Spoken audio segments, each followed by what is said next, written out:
Meus irmãos, eu quero convidar as crianças com as suas professoras, nós vamos orar por elas, por nossas vidas. Vamos curvar a nossa fronte, vamos orar ao Senhor. Vamos fechar os olhos, todo mundo de olhinho fechado.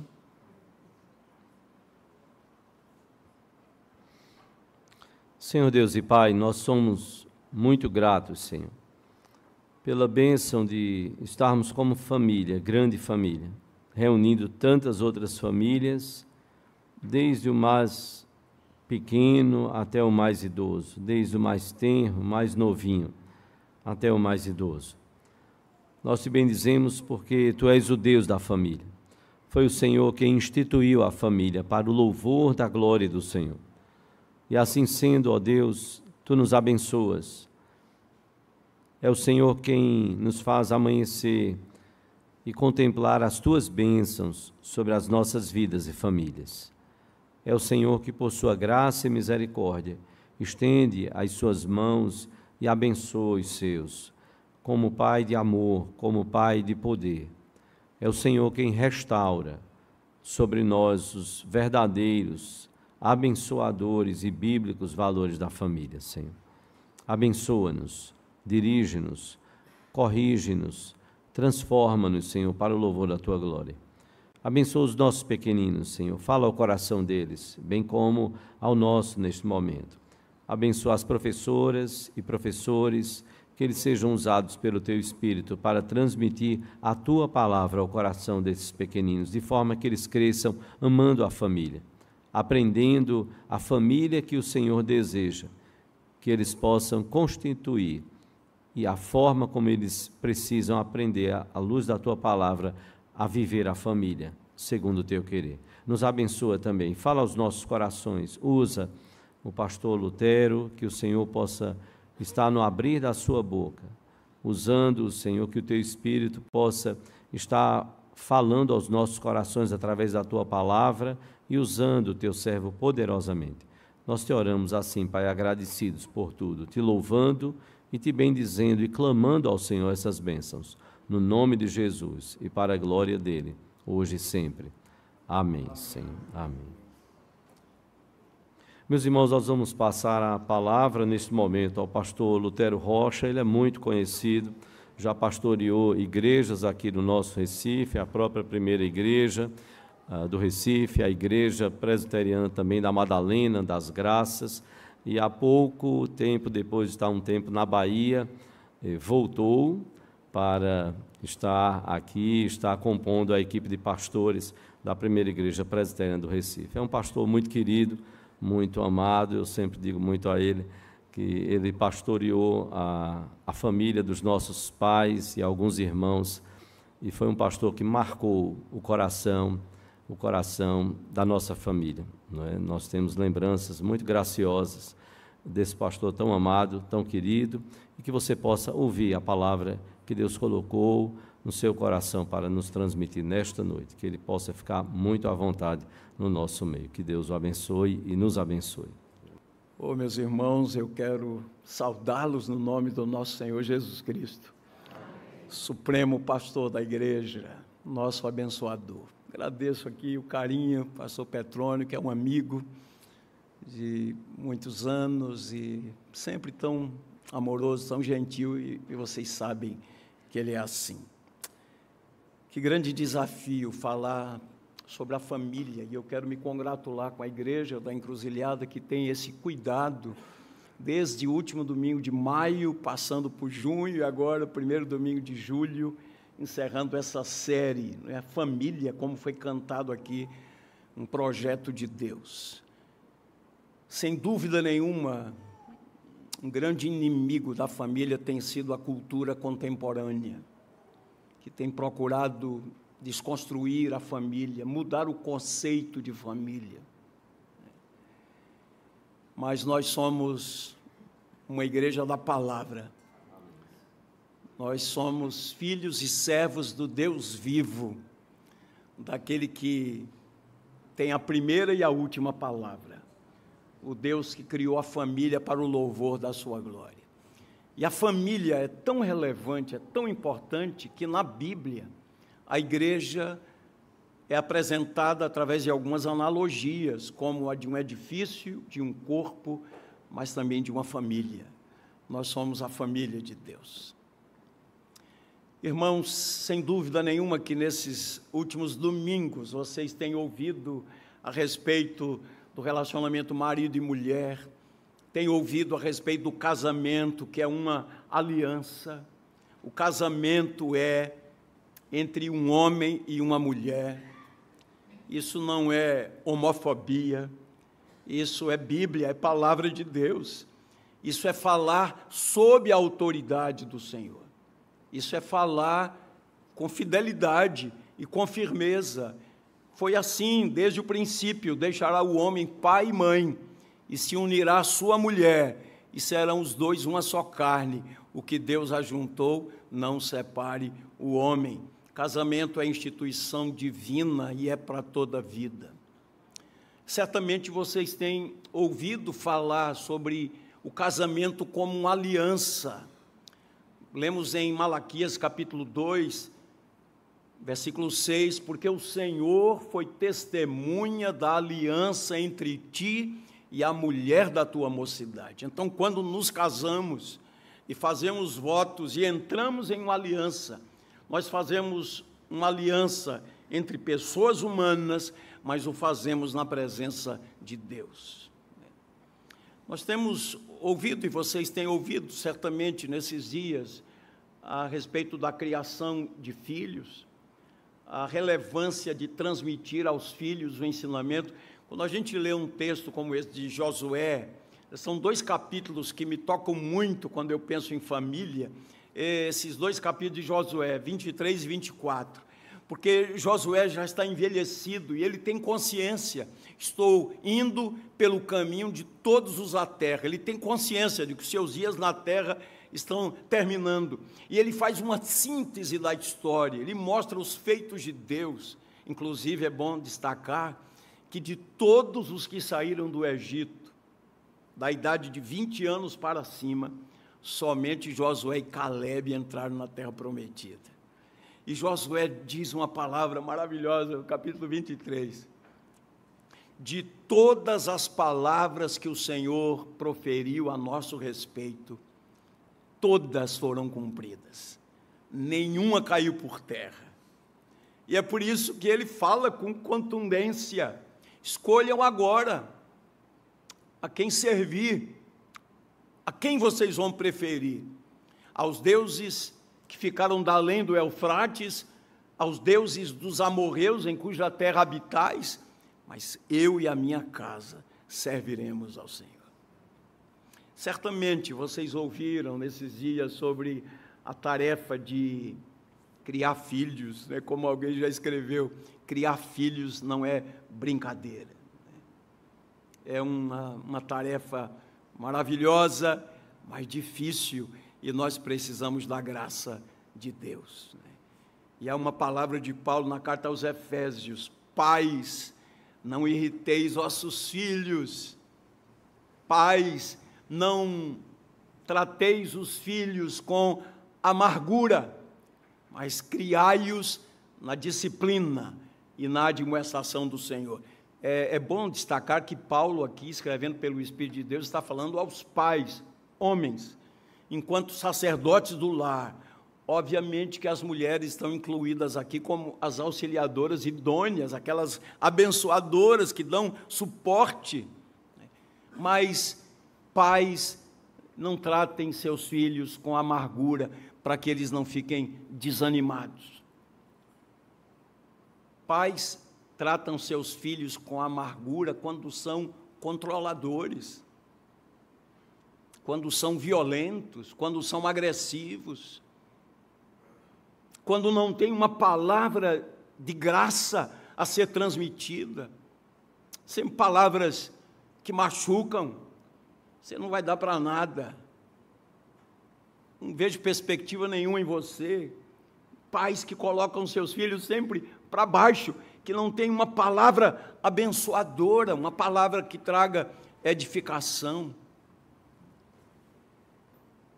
Mas hoje eu queria trazer uma palavra diferente. Nós estamos falando sobre família e sobre respeito, e eu queria falar sobre idosos, né?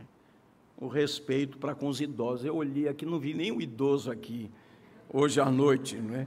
Eu só me vi aqui como idoso, né? Mas vou falar assim mesmo. Quando vocês envelhecerem, vocês vão guardar essa palavra. Mas antes de ler o texto, que está em 1 Timóteo capítulo 5, eu queria aproveitar uma oportunidade para falar que nós devemos criar os nossos filhos para o Senhor, e eu queria dar aqui um testemunho.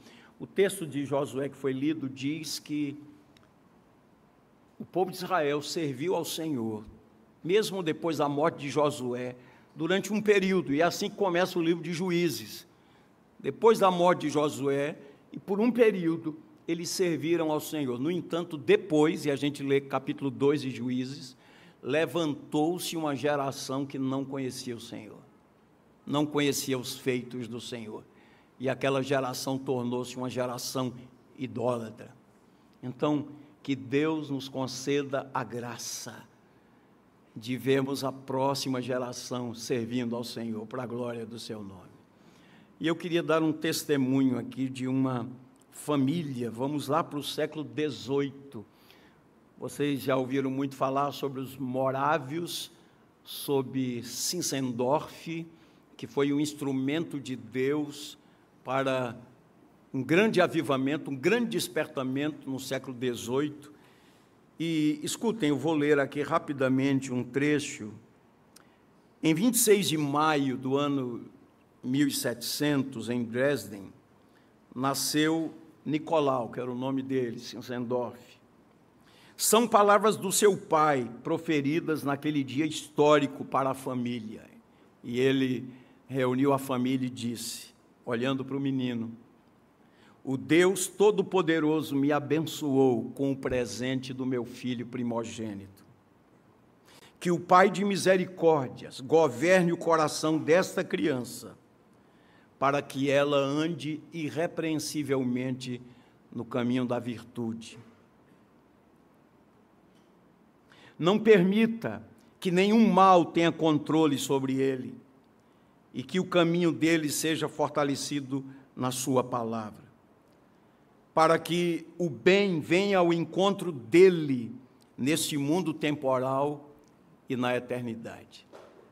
Agora, queridos, o que é incrível é que o pai de Zinzendorf morreu apenas 6 semanas depois do nascimento da criança. Ele não pôde nem criar seu filho, mas ele fez aquela oração a Deus. No entanto, Zinzendorf teve uma mãe piedosa. Da parte de sua mãe, ele herdou talento e piedade. Ela amava a palavra de Deus e lia as Escrituras constantemente, inclusive lia na língua hebraica e na língua grega. Mas uma outra preciosa influência na vida de Zinzendorf foi a sua avó materna, e ele deu esse testemunho. Ela foi tão importante em seus anos formativos que posteriormente ele escreveu acerca dela. Ela foi uma pessoa que aplicou a si mesma tudo o que interessava ao Salvador. Ele não caminhou com seu pai, que faleceu 6 semanas após seu nascimento, mas seu pai orou por ele.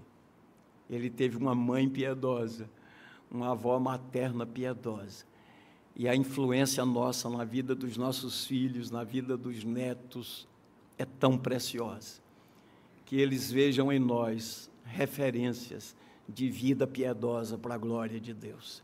Há uma promessa maravilhosa do Senhor, de que Ele estenderá a sua bênção até 1000 gerações daqueles que o amam e que fazem a sua vontade. Que Deus nos abençoe. Parabéns, Igreja da Encruzilhada, e que vocês continuem nesse ministério para a glória e a honra do nosso Deus. Então, vamos pensar aqui um pouco na questão dos idosos. Eu queria pensar um pouco sobre essa questão do respeito para com os idosos. Vejam, 1 Timóteo capítulo 5. É muito interessante essa relação igreja-família, e como o apóstolo Paulo tinha essa visão, família, igreja, igreja, família. Verso 1 diz assim: não repreenda um homem mais velho, não é? A versão outra diz, não repreenda o homem idoso, não é? Eu estou lendo aqui na NA, mas a versão atualizada está aí, pode continuar nela, não é? Não repreenda um homem mais velho, um homem idoso, pelo contrário, exorte-o como você faria com seu pai. Trate os mais jovens como irmãos, as mulheres mais velhas como mães, as mais jovens como irmãs, e essa versão diz, com toda a pureza. E no versículo de número 8, se alguém não tem cuidado dos seus, especialmente dos de sua própria casa, esse negou a fé e é pior do que o descrente. Se alguém não cuida dos de sua própria casa, é o mesmo que ter negado a fé e é pior do que um descrente. Não é como um descrente, é pior do que um descrente. Vamos orar. Ó Deus, usa de graça e de misericórdia. Muito obrigado por essa igreja, pela seriedade que ela tem encarado o ministério da palavra. Uma igreja que tem ensinado, uma igreja conhecida pela excelência do ensino, e que o Senhor conserve assim seus pastores, seus presbíteros, seus líderes, seus diáconos, seus membros, pessoas muito qualificadas, para que essa igreja continue firme para o louvor da Tua glória. Guarda a nossa casa, Senhor. Dá-nos a graça do privilégio de dizermos como Josué: eu e a minha casa serviremos ao Senhor. E conduze-nos agora nesse momento de meditação, de exposição bíblica. Fala ao nosso coração em nome de Jesus. Amém e amém. Meus irmãos, uma vez eu estava fazendo um trabalho de visitação pastoral e eu tinha um grupo que me acompanhava nessa visita, e nós estávamos visitando um idoso, muito bem cuidado. Eu lembro-me bem desse dia, foi um dia muito especial. Ele todo limpinho, cheiroso, os membros da família dedicavam atenção e o honravam. Estava totalmente limitado e totalmente dependente, mas ele era muito bem cuidado e muito amado. Eu vi ali um retrato do que significa honra a teu pai e a tua mãe.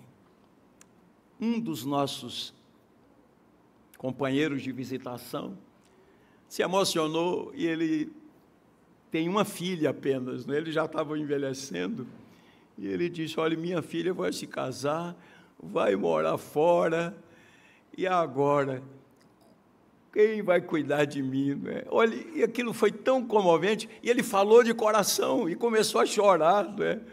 Tanto que um irmão nosso, que estava fazendo parte do grupo de visitação, também tranquilizou o coração dele e prometeu: eu vou cuidar de você, né?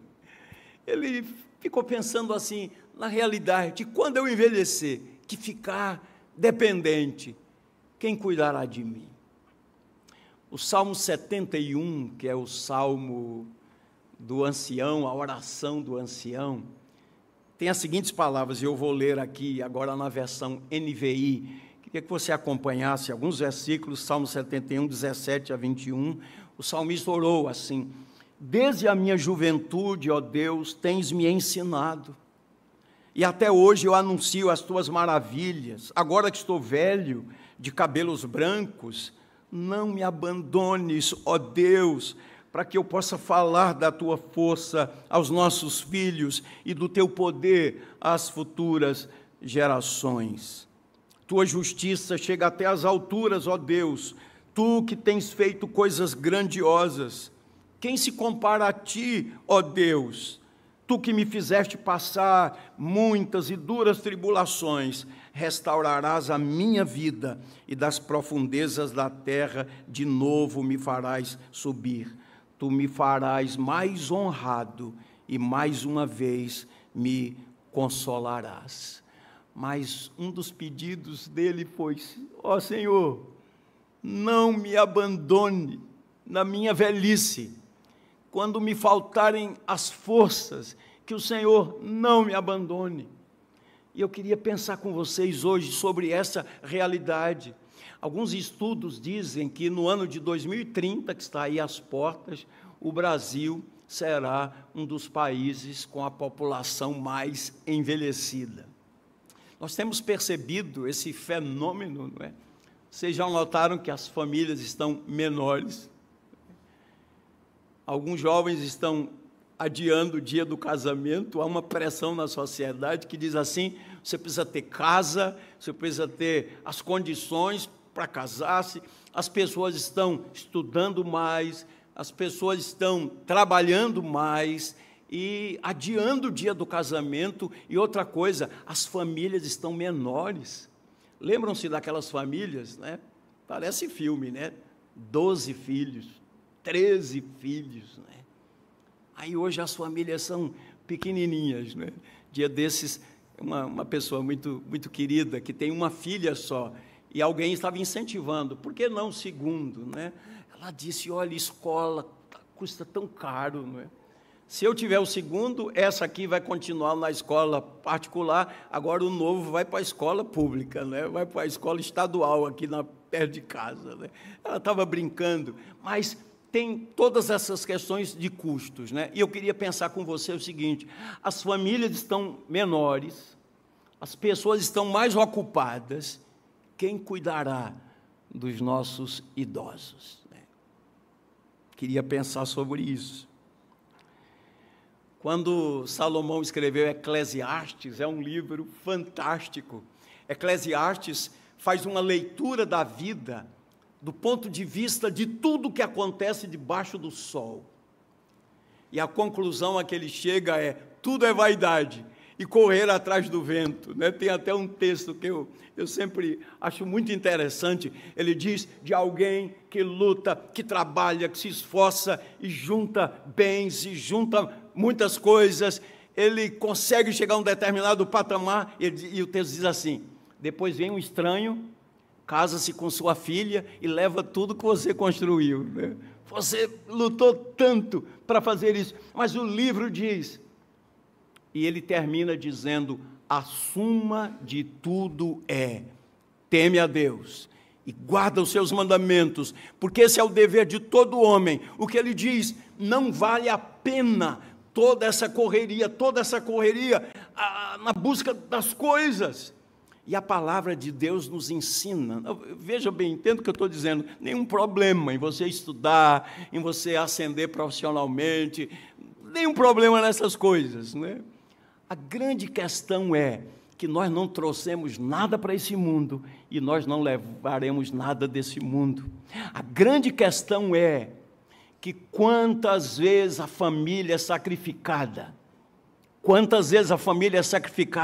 você nem viu seu filho crescer, mas você ganhou muito dinheiro, mas não teve o carinho do filho, não acompanhou aquelas fases, quando o seu filho precisava de você para fazer aquelas perguntas constrangedoras, você não estava, você não tinha tempo, né? Então, a leitura que ele faz é: tudo é vaidade, correr atrás do vento. A síntese de tudo é: teme a Deus e guarda os seus mandamentos. E naquela parte, quando ele fala aos jovens: lembra-te do teu Criador nos dias da tua mocidade, ele diz: antes que venham os maus dias e cheguem os anos dos quais dirás: não tenho neles contentamento. E o pregador começou a apresentar uma detalhada descrição, e ele faz isso, uma descrição poética da velhice. Permitam-me ler aqui, Eclesiastes 12. Antes que se escureçam o sol e a lua e as estrelas do esplendor da tua vida, e tornem a vir nuvens depois do aguaceiro. Refere-se aqui ao desalento, à diminuição, à perda da alegria que começa a encobrir a pessoa que envelhece e contrasta com a alegria da luz, né, que ele fala no capítulo 11, versículo 7. E ele continua: no dia em que tremerem os guardas da casa, refere-se aos braços. Um dia desse eu estava indo a um médico, uma consulta de rotina, não é? E um médico muito tranquilo, examinou tudo, depois pegou no meu braço assim, não é? Flácido, né? Fininho, né? Ele disse: seus braços estão tão fininhos, é verdade, estou envelhecido, né? E quando eu chego perto desses jovens assim, de vez em quando eu olho para um braço assim, ainda terei um braço desse, não é? Mas é isso que Salomão está dizendo aqui, não é? No dia em que tremerem os guardas da casa, referindo-se aos braços, e se curvarem os homens outrora fortes, as pernas. Né? Quando a gente começa a andar com mais dificuldade, né? Não dá mais para subir escadas com aquela velocidade. Né? Os moedores da boca, que param de funcionar por já serem poucos, são os dentes. Aí você vai dizer: Salomão, você não sabia nada sobre implante, não é? Então, hoje é bem diferente, né? Mas ele está falando naquele contexto, né? E se escurecerem os teus olhos nas janelas, ele fala sobre a visão, né? E é interessante, quando a gente percebe que está envelhecendo, quando você está lendo a Bíblia e o braço fica comprido, né? Você leva assim. Outra coisa, a voz das aves pode referir-se tanto ao idoso que se levanta cedo, ou ao sono da pessoa idosa que é facilmente perturbado, né? Qualquer coisinha acorda e depois para dormir de novo é difícil, né? Quando temeres o que é alto e te espantares no caminho, que pode ser entendido aqui como uma caracterização literal da velhice. A flor branca da amendoeira está associada aos cabelos brancos da velhice. O gafanhoto arrastando-se fala da dificuldade para caminhar experimentada pelo idoso. E a ausência de desejo reporta a perda de apetite de toda sorte. Então, essa é a realidade. Estava ouvindo o dia desse o pastor Augusto Nicodemos pregar, ele disse, ele é quem disse a idade, viu? Ele disse: estou chegando aos 70. Então, há 40 anos, eu pensava que era o super-homem, que podia tudo, né? Agora, ele nem pode tudo. Dia desse eu vou entregar aqui, porque ele está pregando lá hoje na primeira, eu estou aqui. Dia desse ele foi pregar numa nossa congregação ali, Lagoa das Garças, pregou sentado, já pensou? Estava cansado, né? Ele cheio de vigor. Essa é a realidade, né? Além do envelhecimento e da perda de forças, da visão, do entusiasmo, muitas vezes da alegria, alguns idosos passam por aflições e tribulações. Outros são solitários. Alguns ficam deprimidos por causa das limitações decorrentes da idade e das enfermidades. Há também idosos que são maltratados, são esquecidos e são abandonados. Então, queria pensar nessa realidade, né? Nos últimos tempos, por causa de vários fatores, né, e melhoria das condições sanitárias, acesso a bens e serviços, as pessoas têm vivido mais tempo, né? E a expectativa de vida aumentou, mas os idosos estão mais isolados, os idosos estão mais esquecidos. E eu queria trazer aqui à memória o ensinamento bíblico, que é: honra teu pai e a tua mãe. Há um momento na nossa vida quando nós devemos obedecer a pai e mãe, porque eles estão numa posição de autoridade delegada por Deus. Mas quando nós nos casamos e alcançamos a nossa autonomia e constituímos nossa própria família, o nosso pai e nossa mãe não devem mais interferir na nossa vida, mas nós devemos honrá-los, respeitá-los e cuidar deles. Então, como nós devemos tratar os idosos com o respeito e com a dignidade. Olha, isso é tão sério que Paulo está orientando o jovem pastor Timóteo, dizendo: não repreenda o homem idoso, mas exorte-o como se exorta um pai. Isso serve para todos nós, porque às vezes, e não todos, mas tem alguns idosos que são teimosos, né? Eles não querem ouvir muito bem, e mesmo assim, nós devemos honrá-los e nós devemos exortá-los com todo respeito. Nossa palavra tem que ser uma palavra amorosa.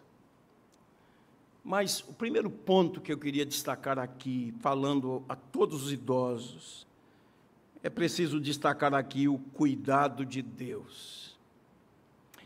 O salmista orou no Salmo 27, que é um salmo maravilhoso: se o meu pai e a minha mãe me desampararem, o Senhor me acolherá.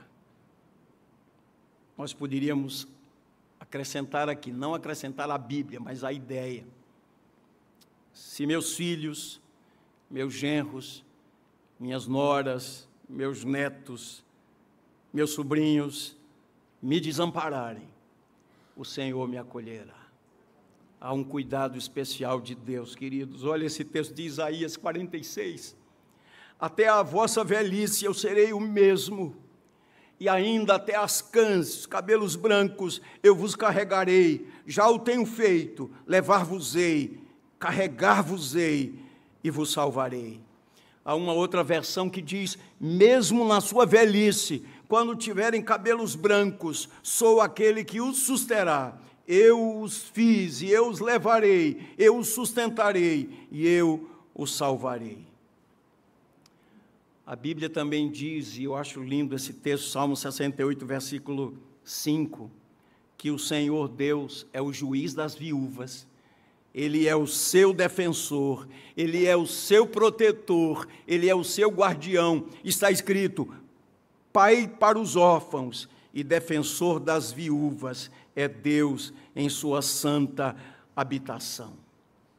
E lemos lá no livro de Êxodo, capítulo 22, versos 22 a 24, que quando as viúvas são maltratadas, o Senhor fica irado. É isso que diz a palavra, escutem: não prejudiquem as viúvas nem os órfãos, porque se o fizerem e eles clamarem a mim, eu certamente atenderei ao seu clamor e a minha ira se acenderá. O nosso Senhor Jesus mostrou consideração para com os idosos quando ele condenou a atitude de alguns dos líderes dos judeus. Nós lemos lá no Evangelho de Mateus, capítulo 15, alguns daqueles escribas e fariseus religiosos, hipócritas, superficiais, muito religiosos. Eles diziam: meu pai, minha mãe, aquilo que eu tenho, eu talvez pudesse repartir com vocês, mas eu não posso porque eu já consagrei ao Senhor. E Jesus os chamou de hipócritas, insensíveis. Eles não quiseram sequer ajudar seus próprios pais e usaram uma capa de espiritualidade, de religiosidade, dizendo: eu já consagrei ao Senhor. Quando Jesus estava ali pendurado na cruz, passando por toda aquela humilhação, todo aquele processo de sofrimento, mas cheio da graça, cheio do amor, da misericórdia, olhando para aquela multidão que dele zombava, há um momento quando ele olha para João e olha para Maria, e diz a João, e diz a Maria: mulher, eis aí o teu filho. E diz a João: eis aí a tua mãe. Então ele está na cruz, e ele confiou Maria, que certamente a essa altura era viúva, confiou Maria aos cuidados de João, o apóstolo do amor, para que cuidasse de Maria. Ó, queridos irmãos, Deus tem um cuidado especial para com os idosos. Mas, segundo ponto que eu queria destacar aqui, e prático, e esse é o segundo e último ponto, é: como é que nós devemos cuidar dos idosos à luz do ensino das Escrituras?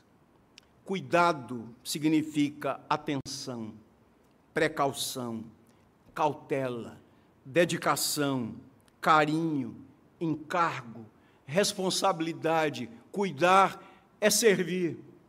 Vejam que Deus nos dê a graça, quando estivermos cuidando dos nossos idosos. Algumas famílias que fazem um rodízio, 3, 4 irmãos, papai vai ficar com você uma semana, com você outra semana, com você outra semana. Quando chegar o seu dia, que você não considere isso um fardo, um peso, mas que você considere isso como uma bênção para honrar seu pai e sua mãe.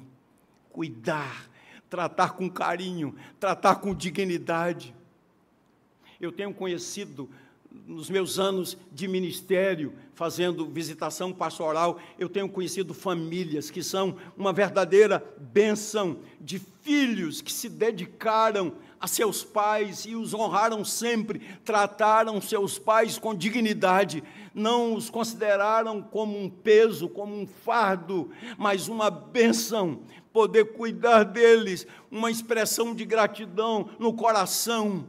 Há filhos que dizem assim: quantas noites mal dormidas teve minha mãe por minha causa, quando eu adoeci, quando eu tive febre, quantas vezes meu pai e minha mãe me socorreram de madrugada, né?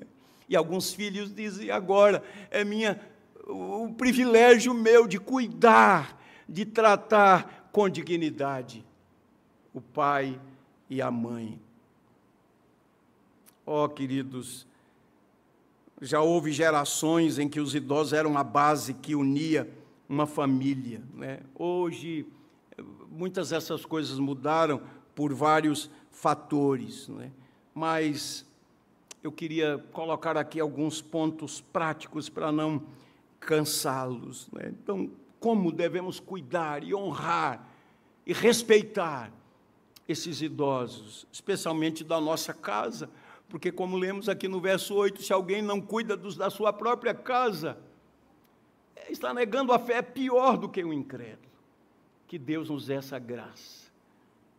Primeiro, devemos honrá-los. Honra, respeito. Olha o que diz a palavra de Deus, Levítico 19:32. Levantem-se na presença dos idosos, honrem os anciãos, temam o seu Deus. Eu sou o Senhor. Quem está falando aqui é o Deus vivo. Está impondo sobre nós esse cuidado, esse dever de honra. Os idosos em geral e os pais em particular devem ser honrados, valorizados, tratados com respeito. E a gente trata com respeito, com palavras e com atitudes, com gestos, com cuidado. Que Deus nos dê essa graça, queridos irmãos. Provérbios 16:31 e Provérbios 20:29.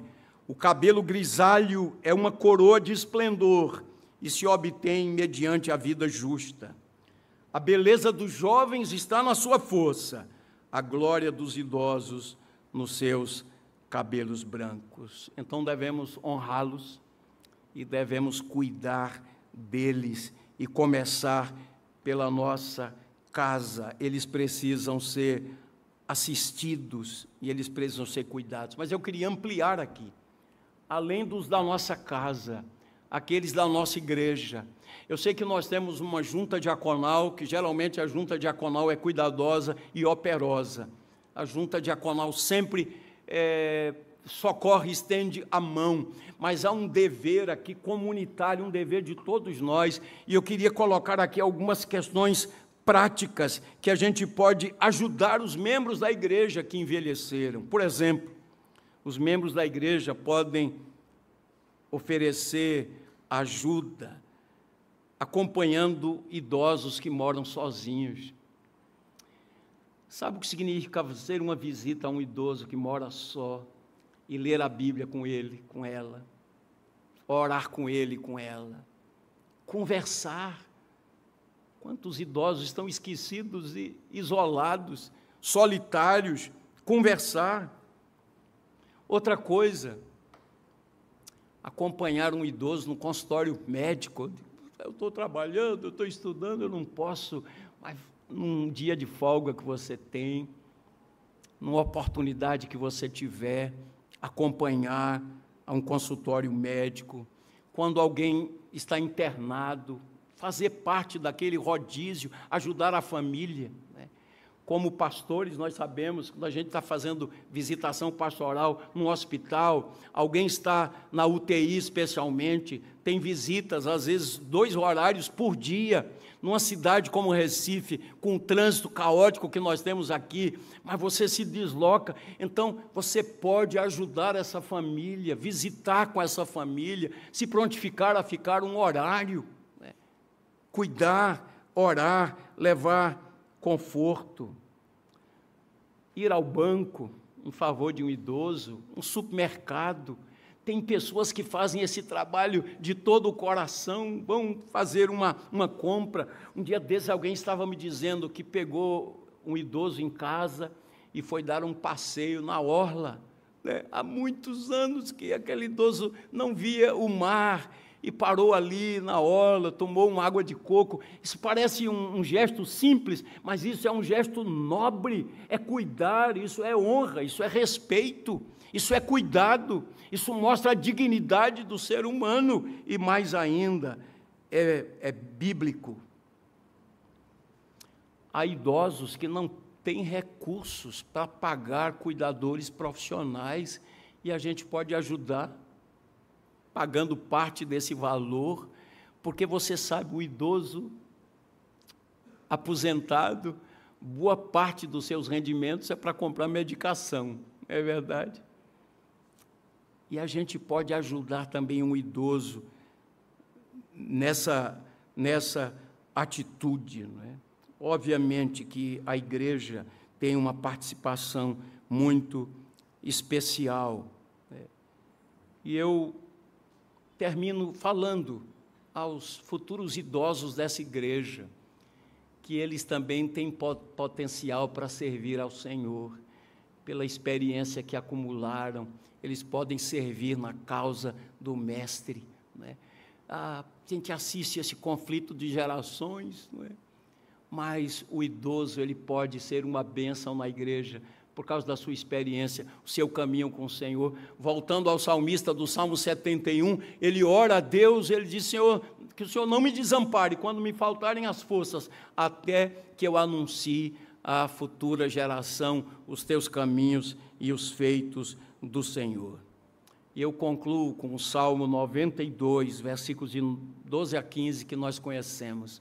Os justos florescerão como a palmeira, crescerão como o cedro no Líbano, plantados na casa do Senhor, florescerão nos átrios do nosso Deus, mesmo na velhice, darão frutos, serão cheios de seiva e de verdor, para proclamar que o Senhor é justo, Ele é a minha rocha, e nele não há injustiça.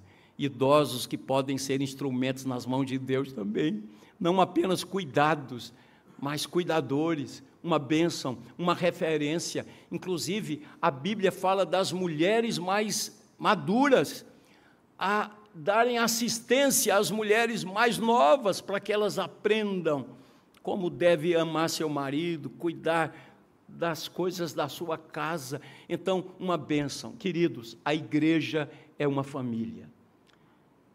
Isso que ficou no meu coração para compartilhar hoje, porque eu tenho visto isso. Idosos solitários, idosos esquecidos, idosos que não são honrados, que não são amados, que não são assistidos, e que nós sejamos tocados pelo Senhor para honrá-los, e fazemos isso para a glória de Deus, porque nós aprendemos com o próprio Jesus, e eu volto às palavras de Jesus, dizendo a Maria: eis aí o teu filho, eis aí a tua mãe. Que exemplo para nós, exemplo supremo do nosso Senhor Jesus Cristo. Honremos nosso pai, nossa mãe e todos os idosos para a glória de Deus. Amém. Que Ele nos abençoe.